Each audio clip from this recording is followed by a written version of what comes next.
খবর পড়ছি খানে খান, আলিশান, পটাশিয়াম সোডিয়াম, আব্দুল আল হাসান গোরস্থান। খবর শুনছেন টাঙ্গাইলের সখীপুর চুলকানির মোড় কুতুকুতু বেতার কেন্দ্র থেকে। বিস্তারিত শুনবেন সামনের বছর। আসা যাক পরবর্তী খবর। গতকাল যমুনা নদী দিয়ে মালবাহী একটি ট্রেন যাচ্ছিল। ঠিক সেই সময় উপর থেকে একটি টিকটিকির ডিম পড়ে ট্রেনের 6টি বগি নিহত এবং অধিক বগি আহত হয় বলে জানা গিয়েছে। নিহত বগিগুলোকে পার্শ্ববর্তী একটি হাসপাতালে ভর্তি করা হয়েছে এবং আহত বগিগুলোকে পার্শ্ববর্তী গোরস্থানে দাফন করা হয়েছে। এদিকে রাজশাহী সংবাদদাতা জানিয়েছেন, মশা এবং মাছির মধ্যে গোপাল ভাঁড়ের পাছা নিয়ে তুমুল সংঘর্ষ হয়। এতে করে তাদের কোনো ক্ষয়ক্ষতি না হলেও আমেরিকার টুইন টাওয়ার ধ্বংস হয়ে যায়। গোপন সূত্রে জানা গিয়েছে, একটি পোল্ট্রি মুরগিকে বনবিড়াল ডিস্টার্ব করলে পোল্ট্রি মুরগিটি বনবিড়ালকে একটি থাপ্পড় মারলে বনবিড়ালের 36টি দাঁত পড়ে যায়। আজ সকালে কুষ্টিয়া হাইওয়ে রোডে একটি বাসের সাথে একটি পিঁপড়ার মুখোমুখি সংঘর্ষ হয়। উক্ত সংঘর্ষে বাসটি উল্টে গর্তে পড়ে গেলে বাসটি ভ্যানে এবং কুষ্টিয়া সদর হাসপাতালে ভর্তি করা হয়। ডাক্তার বাসটিকে মৃত বলে ঘোষণা করলে সাথে সাথে কবরে দাফন করা হয়, কিন্তু প্রচণ্ড গরমে তিনি কবর থেকে পালিয়ে যান।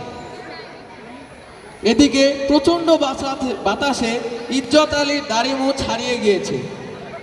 কেউ সন্ধান দিতে পারলে তাকে উপযুক্ত মারপিট করা হবে। এইমাত্র খবরে জানা গেছে, তুরাগ নদীতে আগুন ধরে গেলে পদ্মার পানি পুড়ে ছারখার হয়ে যায়। প্রায় 3 বছর 3000। এদিকে সখীপুর সংবাদদাতা জানিয়েছেন, সখীপুর চা বাগান থেকে একটি ছাগল হারিয়ে গিয়েছে। ছাগলটির গায়ে ছিল কালো রঙের বোরকা এবং লাল রঙের পেটিকোট।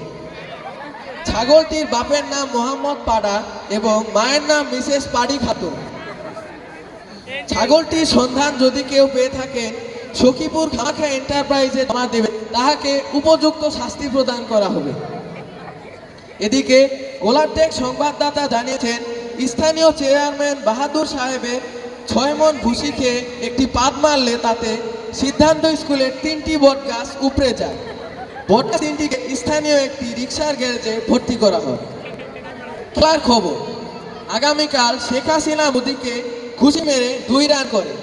পাল্টা জবাবে শেখ হাসিনা একটি ঘুষি মেরে বোল্ড হয়ে প্যাভিলিয়নে ফিরে যায়।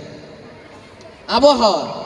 আগামীকাল দশমরা, হরিণছড়া, দবিরগঞ্জ, মহিছড়া, খালপাড়া, শিবনগর, আহমদপুর, নাটোর, কাটাখালী, বানছড়ি, মোহাম্মদপুর, রংপুর, দিনাজপুর, আলিপুর, শাহাদাতপুর এসব এলাকা দিয়ে হালকা পাতলা পায়খানা বয়ে যেতে পারে।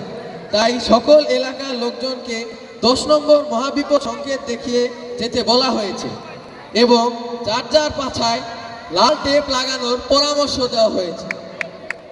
আমাদের পরবর্তী সংবাদ প্রচারিত হবে রাত 12টা 90 মিনিটে ইংরেজিতে। আল্লাহ হাফেজ।